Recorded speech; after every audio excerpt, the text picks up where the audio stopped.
Good morning all of you. Listed company की definition में एक बहुत बड़ा अमेंडमेंट आया है। अमेंडमेंट नहीं, उन्होंने ऐड कर दिया है। अमेंडमेंट का तो मतलब होता है कि कुछ जो सीखा हुआ है उसको काटो, पर ये ऐड हुआ है, तो ये बहुत ही अच्छा अमेंडमेंट आया। We were waiting for it.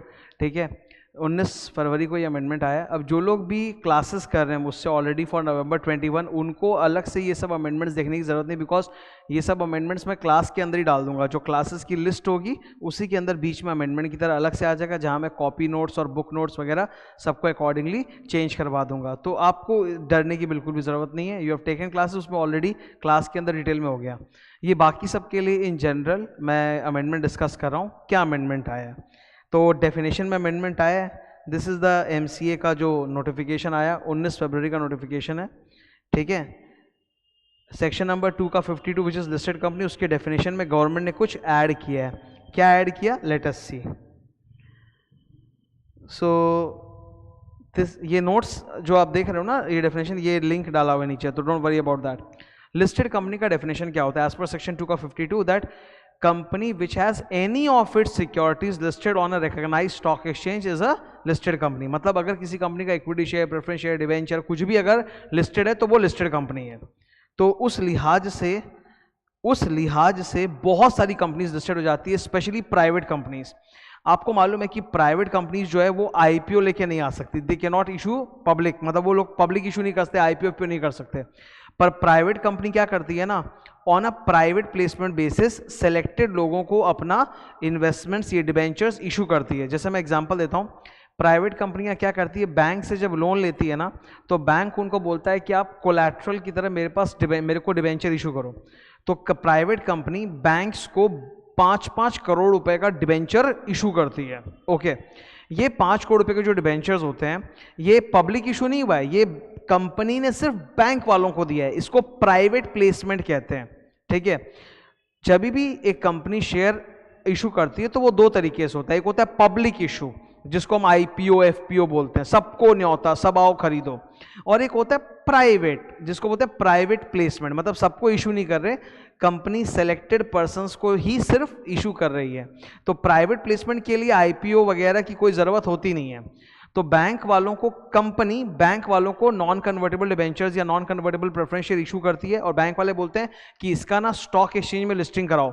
Stock exchange में अलग अलग ट्रेडिंग प्लेटफॉर्म्स होते हैं, जिसमें से एक अलग प्लेटफॉर्म है जिसको इंस्टीट्यूशनल ट्रेडिंग प्लेटफॉर्म या इनोवेटर्स ग्रोथ प्लेटफॉर्म बोलते हैं। तो उस पर लिस्ट किया जाता है उसको। ठीक है, इस वजह से बहुत सारी प्राइवेट कंपनी लिस्टेड बन जाती है, जबकि ना तो उनका इक्विटी शेयर लिस्टेड है, ना उन्होंने इक्विटी शेयर का पब्लिक इशू किया, ना डिबेंचर का पब्लिक इशू किया, कुछ भी नहीं। उन्होंने तो बस डिबेंचर या preference share private placement basis पे बैंक वालों को दिया था, बस इतना ही किया था और कुछ भी नहीं। ठीक है, तो फिर भी उनको लिस्टेड कंपनी के डेफिनेशन में इंक्लूड कर लिया गया था, और उनको कंपनी लॉ में तमाम लिस्टेड कंपनी वाले जो नियम कानून है वो फॉलो करने पड़ते थे, which was really very cumbersome. तो गवर्नमेंट ने क्या किया, एक प्रोवाइजो ऐड किया और बोला कि भारत सरकार जब चाहे नोटिफिकेशन ला के सेलेक्टेड टाइप की लिस्टेड कंपनीज को इस डेफिनेशन के बाहर कर देंगी, ताकि उन्हें लिस्टेड होने के बावजूद भी उन पर यह डेफिनेशन अप्लाई नहीं करेगा, और उन्हें कंपनी लॉ में लिस्टेड कंपनीज के प्रोविजन फॉलो करने की जरूरत नहीं है। तो आइए देखते हैं किस किस को बाहर कर दिया। 3 कैटेगरीज है, 1 2 3, 3 कैटेगरी। वो पब्लिक कंपनीज जिनका इक्विटी शेयर लिस्टेड नहीं है, उनका केवल डिबेंचर, एनसीडी मतलब नॉन कन्वर्टेबल डिबेंचर, या फिर नॉन कन्वर्टेबल प्रेफरेंस शेयर जो उन्होंने प्राइवेट प्लेसमेंट बेसिस पे इशू किया था। एक पब्लिक कंपनी जिसका इक्विटी शेयर लिस्टेड नहीं है, पर उन्होंने नॉन कन्वर्टेबल डिबेंचर या preference share private placement basis पे सिलेक्टेड इन्वेस्टर्स को दिया था और केवल उसका लिस्टिंग कराया था, तो इसको हम लोग लिस्टेड कंपनी नहीं मानेंगे। ठीक है, तो ये हो गया नॉट लिस्टेड। अब संभल के थोड़ा पढ़ना, कई जगह आप जब इंटरनेट में इसके ऊपर आर्टिकल्स देखोगे ना, तो वो लोग हमेशा आधा पर्दा लिखते हैं और गलत लिखते हैं। मैं फॉर एग्जांपल आपको देता हूं, मान लीजिए कोई पब्लिक कंपनी है, उन्होंने डिबेंचर्स का पब्लिक इशू किया है। जैसे इक्विटी शेयर का पब्लिक इशू होता है, आईपीओ होता है, वैसे डिबेंचर का आईपीओ किया है, तब वो लिस्टेड है। नोटिफिकेशन में साफ बोला है कि डिबेंचर या प्रेफरेंस शेयर जिसको प्राइवेट प्लेसमेंट बेसिस पे दिया गया है, पब्लिक इशू नहीं किया गया है। अगर एक पब्लिक कंपनी पब्लिक इशू कर दे डिबेंचर्स का या प्रेफरेंस शेयर्स का तब, और लिस्टिंग करा दे, तब फिर वो लिस्टेड माना जाएगा, ठीक है। तो इसलिए ग्रीन कलर में जो हाईलाइट किया हूं private placement, that is very very very important.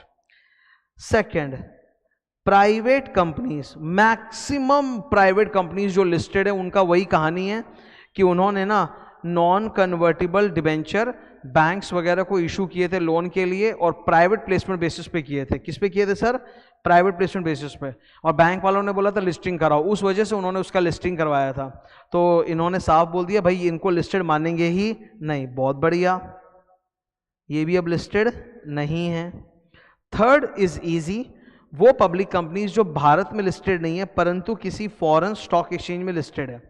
Bharat में लिस्टेड नहीं है पर किसी विदेशी स्टॉक एक्सचेंज में लिस्टिंग किया हुआ, बिकॉज उन्होंने वहां पे जीडीआर इशू किया होगा, ग्लोबल डिपॉजिटरी रिसिट्स। तो उनको भी बोल दिया भाई तुम लिस्टेड में नहीं आओगे, as far as company law is concern तुमको लिस्टेड कंपनी नहीं माना जाएगा, ठीक है। तो ये 3 प्रकार की कंपनियां, इन्हें लिस्टेड नहीं मानेंगे। Let me recap it for you. अगर किसी पब्लिक कंपनी ने, जिसका इक्विटी शेयर लिस्टेड नहीं है, अगर उस पब्लिक कंपनी ने नॉन कन्वर्टिबल डिबेंचर या preference share private placement basis पे सिलेक्टेड इन्वेस्टर्स को दिया और उसका लिस्टिंग कराया है, तो उसको लिस्टेड मानेंगे ही नहीं। बढ़िया बात।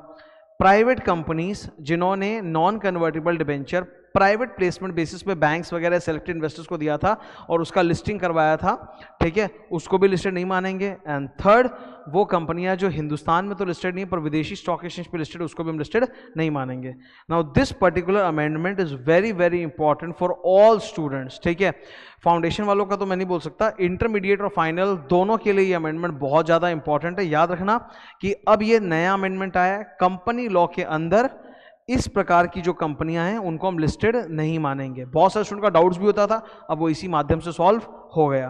तो अब से आप अपने लिए एक मंत्रा बना लो जो आप पहले सोचा करते थे, लिस्टेड कंपनी मतलब वही लिस्टेड पब्लिक कंपनी जिसने इक्विटी शेयर का लिस्टिंग कराया है, ऐसे सोच लो, एकदम सिंपल, ऑल इन ऑल, ठीक है। तो this was a very great amendment, ये मैंने डिस्कस कर दिया।